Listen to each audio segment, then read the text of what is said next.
حضرت نعمان بن بشیر رضی اللہ تعالی عنہ مبارک فرمائی سمعت رسول اللہ صلی اللہ علیہ وسلم یقول ان الحلال بین وان الحرام بین وبینہما مشتبہات لا يعلمهن کثیر من الناس.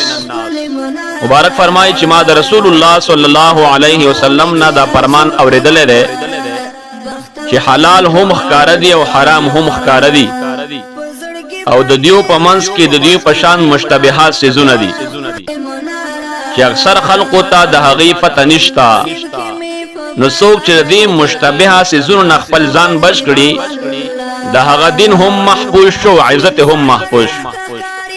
او بیا مبارک علیہ السلام فرمائی ومن وقع فی الشبهات وقع فی الحرام، او سوچ په دې کې مبتلا شو نو گویا چې په حرامو کې مبتلا شو. او بیا نبی کریم علیہ السلام فرمایل کراعی یرعى حول الحما یوشک ان یرتع فیه. د دې مثال د هغه شپونکي په شان دی چې خپل رما د ممنوعه علاقې په خوشا کې سروي چې په هغې کې دا ویر او خطرای چې په ممنوع علاقه کې اون سریږي. او بیا نبی کریم علیہ السلام مبارک د تنبیه په شکل باندې او فرمایل الا وان فی الجسد مدعه اذا صلحت صلح الجسد كله واذا فسدت فسد الجسد كله الا وهي القلب. په بدن کې یو داسې ټوکړه ده چې کله هغه صحیح وي نو ټول بدن به صحیح وي، او چې کله هغه ټوکړه خراب شي نو ټول بدن به خراب شي. او بیا مبارک فرمایل چې هغه ټوکړه زړه ده. امام بخاری رحمت الله علیه دا حدیث ذکر کړی دی. د نبی کریم علیه السلام مبارک دومره احتیاط وکولو. حضرت انس رضی اللہ تعالی عنہ مبارک فرمائی چې ان النبی صلی اللہ علیہ وسلم وجد تمرة في الطريق فقال لولا انی اخاف ان تكون من صدقتی لاکلتها. وی نبی کریم علیہ السلام مبارک پلا رکی یو فرتک جور ورته ملاش ولا مبارک علیہ السلام ارشاد فرمایلو چې کما تداویر نه وي چې دا کجورا چرتا د صدقې نه وي نو ما بخوړلې وای. دی مبارک علیہ السلام دومره احتیاط کولو چې د شبهات نه مکمل فریض کولو ځان به ساتلو. دا زمونږ استادو د بار تعلیم دی چې کوم شی مونږ ته یو مشتبه ملاو شي چې دا شکی دی دا زمونږ د پر حلال دی که حرام نه دی نو متقی سړی او نقی سړی هغه دی چې دا غي نه فریض وکړي. رب کریم په دې باندې ډېر زیات خوشاليږي، رب کریم په راضي کېږي په دې باندې. ځکه حسن بن علی رضی اللہ تعالی عنہما مبارک فرمائی حفظت من رسول اللہ صلی اللہ علیہ وسلم چې ما د نبی کریم صلی اللہ علیہ وسلم دا ارشاد محفوظ ساتلی دی. هغه مبارک په فرمایل چې دع ما یریبک الی ما لا یریبک. کوم شی چې شکی وي او شبهه پکې وي نو هغه سيزونه پرېږده، او کوم شی کې چې شک نه وي او شبهه پکې نه وي تردد پکې نه وي نو هغه اختیار کا. امام ترمذی رحمت الله علیه دی حدیث ته حسن ویلی دی. نو دې حدیث مطلب دا شو چې نبی کریم علیه السلام فرمایل کوم کار کې شک وي هغه مکوا او هغه کار کوا چې شک پکې نه وي. د حدیث راوی وابسہ بن معبد رضی اللہ تعالی عنہ دی هغه مبارک فرمای اتیت رسول اللہ صلی اللہ علیہ وسلم وإذا نبی کریم علیہ السلام مبارک په خدمت کې حاضر شم. وی نبی کریم علیہ السلام مبارک راته فرمایل چې جئت تسأل عن البر، چې آیا تاسو د نیکۍ متعلق تپوس کول غواړئ؟ خدا ورته وای او مبارک علیک السلام د نیکۍ تپوس کول غواړم. وی نبی کریم علیہ السلام راته فرمایل چې استفتی قلبک، د خپل زړه نه تپوس وکړه. البر مطمئنت الیه النفس واطمئن الیه القلب.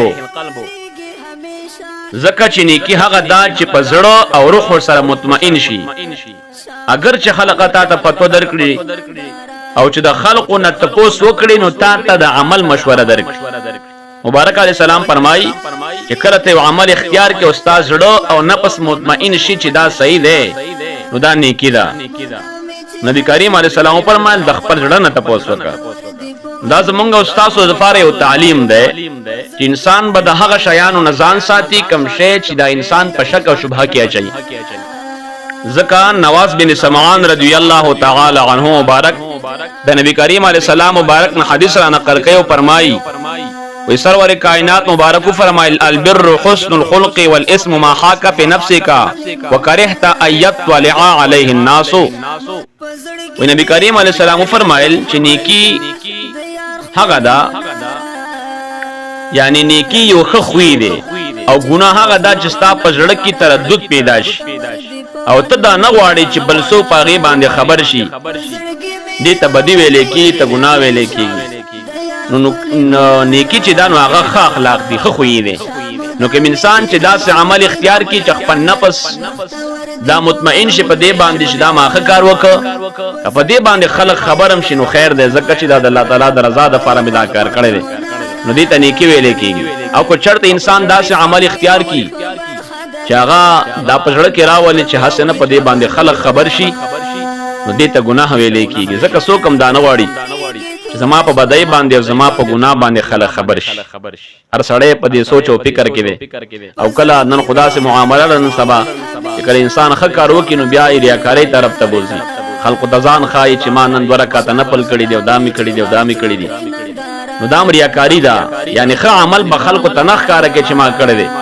خوستا نفس په دې باندې مطمئن وي که چرته خلق په خبر شي نو خیر دی خبر دي په خپل باندې او په خپل اختیار باندې خلق خبره چې خلق او معنی کی کړي د دامي کړي دي دامي کړي دي نو دا قسم عمل رب کریم ته مقبول نه دی. په ورځ د قیامت به بیا دا خلق ته نیکی نشي درکولای.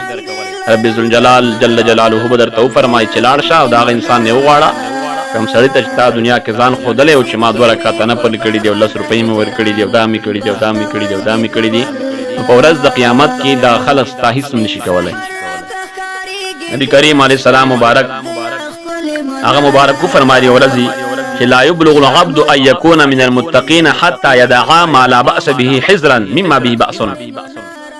چې بندا تر هغه وخت پورې د پرهیزګارانو په ډله کې نشي شاملې دلای تر څو پورې چې د ګناه د بچ کېدلو په خاطر مباح سيزونه پرېږنګدي. د انسان نه چې دا متقي جوړیږي نو دا ډېر په ګران سره جوړیږي او دا د الله جل جلاله یو فضل وی چې رب کریم په شا باندې فضل وکړي نو د متقیانو په ډله کې شمار کړي. د فرایض او خیال وساتي د واجبات او خیال وساتي د سنن او خیال وساتي د غرنګي د مستحبات او خیال وساتي او بیا دا کار نه کوي چې پاغي باندې د نفس دا مطمئن کیږي نه د مباح سيزونه چې ځان اوساته د متقیانو په ډله کې راغی. مشتبهات یو طرف تک ځکه یو نقید او بل تقی دی. تقی هغه ته ویل کېږي چې ځان د حرامو نه ساتي او نقیدی ته ویل کېږي چې ځان د حرام او شبهات